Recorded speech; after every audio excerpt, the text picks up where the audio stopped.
আমি জীবনে এত ব্যবসার নাম শুনছি, কিন্তু দেনাদারে ব্যবসা এই নামটা তো কোনোদিন শুনি নাই।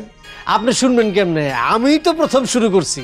শোনেন, আপনার কাছ থেকে আমি কিছু টাকা নিব, আপনি আমার কিছু টাকা দিবেন এবং এই টাকাটা আমি বুঝা নিব। অবশ্যই আপনি টাকাটা যখন দিবেন, কেন দিবেন সেটা আমি আপনাকে ব্যাখ্যা করব, আপনি বুঝবেন, আপনার যেন লাভ হয় সেটা জানার পরে আপনি নিজে ইচ্ছে আমার টাকাটা দিবেন। যেই টাকাটা দিবেন এই টাকাটা আমি টালি খাতার মধ্যে লিপিবদ্ধ করব। এইটাকেই বলে দেনাদার ব্যবসা। তার মানে তুমি আমার কাছে টাকা হাওলা চাইতেছ, এই তো? ব্যাপারটা হলো এটাকে বলা হলো পুস্তক ঋণ, আর আপনি যে আমার টাকাটা ধার দিবেন না, এইটাকে বলে ব্যবসায়িক ঋণ।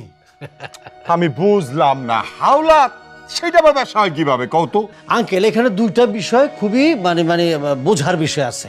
এই যে আপনি যে আমার টাকাটা ধার দিতেছেন, এই জন্য আপনি হলেন উত্তমবর্ণ, আর আমি যে আপনি টাকাটা নিতেছি আমি হইলাম গেলে অধবর্ণ।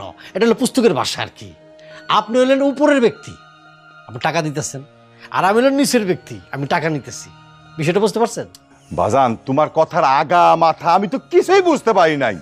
শুনুন, আমি তো কমার্সের ছাত্র, তো ওই ব্যবসা প্রশাসন নিয়ে পড়ালেখা করছি, এই জন্য ব্যবসার খুঁটিনাটি পুস্তকের ভাষায় আমি আপনাকে বললাম আর কি। ব্যবসাটা আমি ভালো বুঝি, বুঝছেন?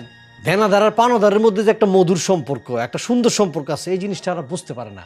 এই জন্যই দেনাদারদের মানুষ গালি দেয়, বুঝছেন? না বুঝে গালি দেয়। আসলে সময় মতো যদি পাওনাদার টাকা না পাই, তাহলে তো দেনাদারকে গালি দিবই। শুনুন আঙ্কেল, এই জন্য আমি খুব বুদ্ধি খাটায়া একটা জিনিস বাইর করছি। আপনার কাছে প্রচুর টাকা আছে, জমি বিক্রি করছেন, আমি জানি।